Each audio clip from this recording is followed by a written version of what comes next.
Hello friends, welcome to Lopamudra Sinha YouTube channel. সবাইকে শুভ জন্মাষ্টমীর অনেক শুভকামনা জানাই। এই যে আমার কিন্তু জন্মাষ্টমীর প্রস্তুতি শুরু হয়ে গেছে নারকেল নাড়ু দিয়ে। আমি কিন্তু নারকেল করার কাজটা বাড়িতে নিজেই করি, কিন্তু এই যে নাড়ু বানানো গোপালের জন্যে এটা প্রথমবার। আর এই যে সব থেকে কঠিন কাজ তালের বড়া, এটা অবশ্য এবছর প্রথম নয়। তালের বড়া কিন্তু আমি গত বছরেও আমার মানির সঙ্গে মানে শাশুড়ির সঙ্গে হাতে হাত মিলিয়ে করেছিলাম, তবে এবারে সবটা নিজের হাতে করা। এই যে চালের গুঁড়োটাও দিয়ে নিয়েছি একটু, খেতে খুব মচমচে হয় চালের গুঁড়ো দিলে। সব কিছু গুছিয়ে করতে বেশ অন্যরকম লাগলো জানো। তোমরা এইভাবেই করো? আমি কিন্তু তালের বড়াগুলো ভাজার পর টেস্ট তো করতে পারিনি ঠাকুরকে নিবেদন করব বলে, কিন্তু দেখিয়ে বুঝতে পেরেছিলাম বেশ মচমচে হয়েছিল। বুঝতে পারছো দেখে? আমার নিজেরও জন্মতিথি তো এই দিনে, তাই এই সব জিনিসগুলোর প্রতি বরাবরই একটু টান আছে। এবার তোড়জোড় শুরু হয়ে গেছে ভোগে। ভোগ মানে আমাদের কিন্তু অন্নভোগ দেওয়া হয় না ঠাকুরকে। লুচির ময়দাটা কিন্তু তড়িঘড়ি মানি আমাকে মেখে দিয়েছিল, বেলেও দিয়েছিল। তার কারণ সকালবেলা উঠে অতগুলো রান্না করব তো, তাই মানি এখন উঠতে পেরে জাস্ট এইটুকু হেল্প করে দিচ্ছে। আমি বানিয়েছিলাম লুচি, বেগুন ভাজা, ছোলার ডাল আর আলুর দম। ও হ্যাঁ, চাটনিও ছিল অবশ্যই। বেগুন ভাজাতে আমি কিন্তু নুন হলুদের সঙ্গে একটু চিনিও মাখিয়ে রাখি। তোমরা কি কেউ মাখাও? আমাকে প্লিজ কমেন্টে জানিও। এই যে এইটা হলো ছোলার ডাল। জানো, এই ছোলার ডালটা না আমি আর আমার শ্বশুরমশাই বাড়িতে সব থেকে বেশি পছন্দ করতেন। বাবি চলে যাওয়ার পর থেকে ছোলার ডালটা খুব বেশি রান্না করা হয় না, কারণ আমি ছাড়া অন্যরা তো অতটা পছন্দ করে না, তাই খুব মনে পড়ছিল এটা। চাটনি, এইটা না আগের দিন করে রাখলে ভালো হতো, কিন্তু আমার করা হয়নি। দিনের দিনই সকালবেলা করলাম। অবশ্য হ্যাঁ, নাড়ু আর তালের বড়া ওইটা কিন্তু আগের দিন করে রাখা ছিল। চাটনিতে আমি কিন্তু নামানোর পর একটু লেবুর রস দিই। তোমরা দাও? এই দেখো, পুজো আমি করেছি ঠিকই, কিন্তু গোপাল ঠাকুরকে নিজের ছেলে মনে করে মানি কিন্তু আগেই তার একটু যত্ন করে নিয়েছে। আর আমার জন্য পঞ্চামৃতটাও মানি তৈরি করে রেখেছিল, যেটা দিয়ে আমাদের গোপুকে প্রথমে স্নান করিয়ে নিয়েছি। আর স্নান করার পর তাকে বেশ ভালো করে মুছে দিতে হয়েছে, কারণ বৃষ্টি বাদলের ওয়েদার তো, ঠান্ডা লেগে যেতে পারে জানো। তারপর এই যে নতুন জামা, গয়না গাটি সব কিছু পরে একেবারে প্রস্তুত হয়ে উনি তো সিংহাসনে বসে পড়লেন। এবার তার হাতে বাঁশিটা ধরিয়ে দিলাম, আর মাথায় এই যে বাবরি চুল আর তার সঙ্গে মুকুট সব কিছু দিয়ে ময়ূরের পালকটাও দিয়েছিলাম কিন্তু পিছনে। ওটা দিলেই গোপুর রূপ খোলতাই হয়ে যায়, তাই না? আর তারপর যখন মালাটা পরানো হয় তখন তো তাকে দেখতে খুবই ভালো লাগে। ও হ্যাঁ, মাঝে তো বর বাবাজি সাজার জন্য চন্দনও পড়েছেন উনি। এইবার শুরু হলো পুজোর জোগাড়, মানে পদ্ম ফুল ফোটানো, সেই সঙ্গে ফুলগুলো একটু এপাশ ওপাশ করে সাজিয়ে দেওয়া। তারপর এক এক করে যেগুলো ঠাকুরের ভোগ নিবেদনের জন্য বানানো হয়েছিল সেগুলোকে সব সুন্দর করে সাজিয়ে রাখলাম। ফলগুলো কিন্তু কেটে দিইনি জানো, কারণ কাটা ফল পরে যদি কেউ এসে প্রসাদ হিসেবে নেয় তাহলে ওগুলোতে একটু আনহাইজেনিক ব্যাপার আমার মনে হয়, সেই জন্য গোটা ফলই রেখেছিলাম। এইবার পুজো শুরু করলাম। আর পুজো যেটা করলাম সেটা কিন্তু যেহেতু প্রথমবার, সেহেতু আমার দিদিমণি মানে মানি ওই দূরে চেয়ারে বসে আমাকে পুরোটা ডিক্টেট করে গেল। এবছর আসলে সবেমাত্র একটু সুস্থ হয়ে বিছানা থেকে উঠে বসেছে তো, তাই নিচে বসতে পারবে না, আর গপুকে তো নিচে বসানো হয়, তাই পুজোটা আমাকেই করতে হলো। মানি এক এক করে বলে গেল, আমি সেই মতন পুজো করলাম। তোমাদের বাড়িতে কিরকম পুজো হয়? পুরোহিত পুজো করেন নাকি নিজের ছেলের মতন গপুকে তুমিই পুজো করো? আমাকে প্লিজ কমেন্টে জানিও।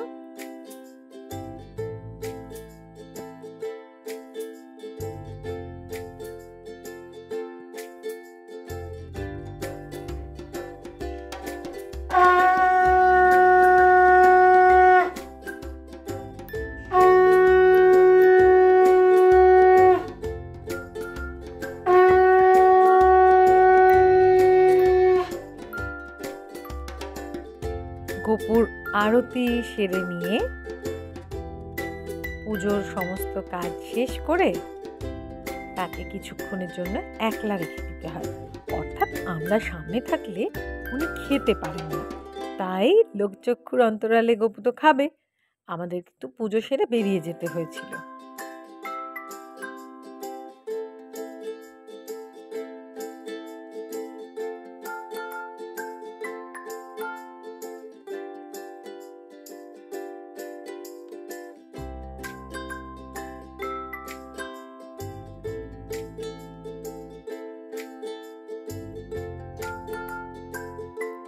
এইবার প্রসাদ সাজানো হচ্ছে।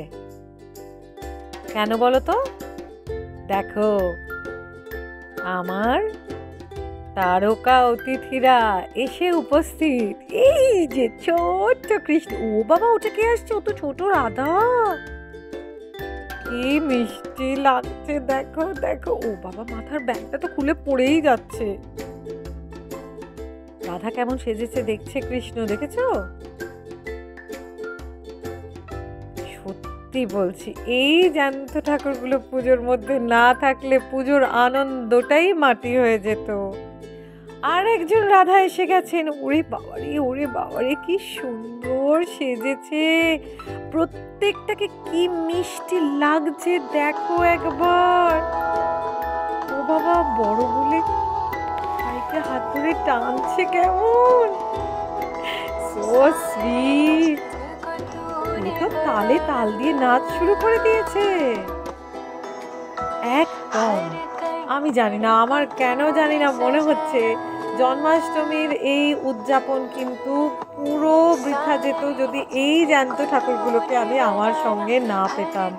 মানে এবার বোঝা যাচ্ছে যে জীবের মধ্যে দিয়ে শিব সেবা করা যায়। সত্যি তো এদের মধ্যে তো নারায়ণ বিদ্যমান। কি লাগছে দেখো, দারুণ সেজেছে।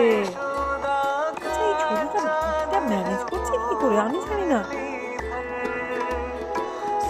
আমার খুব মনে পড়ছে জানো এদের দেখে, ছোটবেলায় আমার মা আমাদের দুই বোনকে না কি সুন্দর এরকম ফ্যান্সি ড্রেস কম্পিটিশনে সাজিয়ে দিত। মানে তখন অবশ্যই এগুলোকে ফ্যান্সি ড্রেস কম্পিটিশন বলা হতো না। মনে আছে নিউগেট ক্লাব, অরুণোদয় ক্লাব, এগুলোতে যখনই এরকম কোনো অকেশন থাকতো আমরা এরকম সাজিয়ে দিতাম। তাছাড়া আরেকটা জিনিস মনে পড়ছে, আমরা শ্রীরামপুরে ওই যখন একটা র্যালি হতো শিশু দিবসে, তখন এরকম সাজগোজ করতাম। এই যে কানহাইয়া, গোপাল, রাধা, গোপিয়া কি সুন্দর খাচ্ছে দেখো। বাবা ওটা নিজে হাতে নিয়েছে, পান্তুয়াটাকে হাতে নিয়ে দুটো ভাগ করে খাচ্ছে। বাবারে, তুমি পাচ্ছ বাবু? এটা কিন্তু বাবার কোল ছেড়ে নড়ছে না। কৃষ্ণ একটু রাধাদের থেকে শান্ত প্রকৃতির। এদের দেখে আমার মনে পড়ছে আজ থেকে বেশ কিছু বছর আগে যখন আমার ছেলে এইরকম, তখন ওকে একবার কৃষ্ণ সাজিয়ে দেওয়া হয়েছিল। একটা কালীয় দমনের একটা জেস্টারে ওকে কম্পিটিশনে পাঠানো হয়েছিল। নিউগেট ক্লাবের একটা কম্পিটিশন হয়েছিল, সেখানে মনে আছে রাত জেগে ওর জন্যে আমরা ওই কাট আউটটা বানিয়েছিলাম ওই সাপের আর কি, যেটা একটা টুলের ওপরে সেট করে দেওয়া হয়েছিল। আর ওইটার পিছনটায় ও দাঁড়িয়েছিল বাঁশি হাতে শ্রীকৃষ্ণের বস্ত্র পরিধান করে। খুব মনে পড়ছে আজকের দিনে এগুলো। আমার জ্যান্ত ঠাকুরদের খাওয়া দাওয়া হয়ে গেল, কিন্তু তাদের হই হুল্লোড় সেটা তো থামেনি। কি মিষ্টি লাগছে না বলো ওদের দেখতে? জন্মাষ্টমী হবে আর এই সমস্ত ছোট্ট ছোট্ট কৃষ্ণ রাধারা থাকবে না, তাই কখনো হয়? অনেকদিন বাদে ওরা সব এক হয়েছে। সেই আমার ছেলের জন্মদিনের সময় ওরা একত্রিত হয়েছিল এই হলটাতে। তখন খুব হই হুল্লোড় করেছিল। তখন অবশ্য আরো বেশ কিছু খুদেরা ছিল। আজকে এরা 3 জনই রয়েছে। আর এই আনন্দটা আমি আমার বাড়ির লোক যারা কালকের অনুষ্ঠানে উপস্থিত ছিল না তাদের সঙ্গে শেয়ার করেছিলাম ভিডিও কলের মাধ্যমে। আরেকটা জিনিস, আমি কিন্তু ওদের জন্যে একটা উপহার রেখেছিলাম। সেটা কি জানো? সুধা মূর্তির লেখা গ্র্যান্ডমা স্টোরি। কেন রেখেছিলাম জানো? আমার মনে হয়েছে এই সময় দাঁড়িয়ে মানুষের মধ্যে মূল্যবোধগুলোকে জাগিয়ে তোলা বড্ড বেশি করে দরকার। সত্যি তো, আমরা ছোটবেলায় যেরকম ঠাকুমার ঝুলি পড়েছি, এরা তো এখন সেই সবের সুযোগ থেকে বঞ্চিত। তাই এই বই যদি ওদের হাতে তুলে দিতে পারি আমরা, তাহলে মনে হয় ওদের ভবিষ্যৎটা সুরক্ষিত করার পথে একটা ধাপ এগিয়ে দেওয়া। বইয়ের মতন ভালো উপহার হয় বলে আমি অন্তত মনে করি না। তাই ওদের হাতে বইটা তুলে দিয়েছিলাম। তাদের মা বাবার সঙ্গেও আজকের এই সমাজ সম্পর্কে অনেক কথা হলো। দেখেছো, এ তো ইতিমধ্যেই বই পড়তে শুরু করে দিয়েছে। ও বাবা, আরেকজন ইনি তো করতে শুরু করেছিল। দারুণ সময় কাটলো ওদেরকে সঙ্গে করে। বাচ্চাদের সঙ্গে সময় কাটানো মানে শ্রেষ্ঠ সময় কাটানো। আর মুন্না কিন্তু এসে যতক্ষণে পৌঁছলো ততক্ষণে কিন্তু বাচ্চারা চলে গেছে। আফসোসটা ওর রয়েই গেল যে জ্যান্ত ঠাকুরদেরও দেখা হলো না। আজকে এই ব্লগের মাধ্যমে নিশ্চয়ই দেখে নেবে। আর আমার এই জন্মাষ্টমী কিন্তু প্রত্যেক বছর একটা জায়গায় গিয়ে অবশ্যই উদযাপন হয়। সেটা হলো, দেখে বুঝতে পারছো তো? হ্যাঁ, আমি প্রতি বছর জন্মাষ্টমীতে দক্ষিণেশ্বর এবং আদ্যাপীঠে যাওয়ার চেষ্টা করি। দক্ষিণেশ্বরে পুজো দিই আর আদ্যাপীঠেও পুজো দিই। সেই সঙ্গে আদ্যাপীঠে মায়ের আরতিটা আমি অবশ্যই দেখি। দক্ষিণেশ্বরে এই স্কাই ওয়াকটাতে আমি গত বছর গেলেও অমিতের যাওয়া হয়নি, তাই ও এবারে প্রথমবার এটা দেখলো। আর মন্দির চত্বরে প্রবেশ করার পর আমাদের কিন্তু নিরাপত্তাজনিত কারণে ফোনটা জমা রাখতে হয়েছিল। ভিতরে তো ছবি তোলা মানা আছে, তাই ভিতরের ছবি তোমাদের দেখাতে পারলাম না। কিন্তু গতকাল জন্মাষ্টমীর দিন খুব একটা ভিড়ভাট্টা ছিল না, তাই বেশ সুন্দর করে শান্তি মনে পুজো দিয়েছিলাম। আর পুজো দেওয়ার পর আশপাশটা ঘুরেও দেখেছিলাম। এই জায়গাটা অবশ্য প্রত্যেকবার যাওয়া হয় না। গতকাল গিয়ে বেশ অন্যরকম লাগলো মনটা। একটু গঙ্গার ধারে গেলাম বলে গঙ্গার জল মাথায় ছিটিয়ে নিয়েছিলাম। তারপর খানিকটা এপাশ ওপাশ ঘুরে আমরা চলে গিয়েছিলাম আদ্যাপীঠ। এই মন্দিরে যাওয়ার একটাই উদ্দেশ্য, একটু শান্তির খোঁজ। চারদিকের এই অস্থির পৃথিবীতে মায়ের কাছে একটাই প্রার্থনা, অলক্ষ্যে তিনি তো সবই দেখছেন। তাই এই বিচার বিচার করে আমরা অনেক লাফালাফির পরেও একমাত্র তিনিই পারেন সুবিচার দিতে। সেটার আশায় আজ আমরা সবাই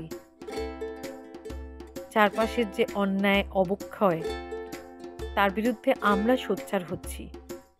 বিচার পাচ্ছি না বলে কাঁদছি, কিন্তু বিচার যিনি করতে পারেন তিনি বোধহয় অলক্ষ্যে হাসছেন। কারণ সময় এলে সব কিছুই তার উত্তর দিতে পারে। সেই উত্তরের অপেক্ষাতেই থাকতে হবে। বন্ধুরা, আমার এই জন্মাষ্টমী তোমাদের কেমন লাগলো অবশ্যই আমাকে কমেন্টে জানাবে। ভালো লাগলে একটা লাইক অবশ্যই করবে।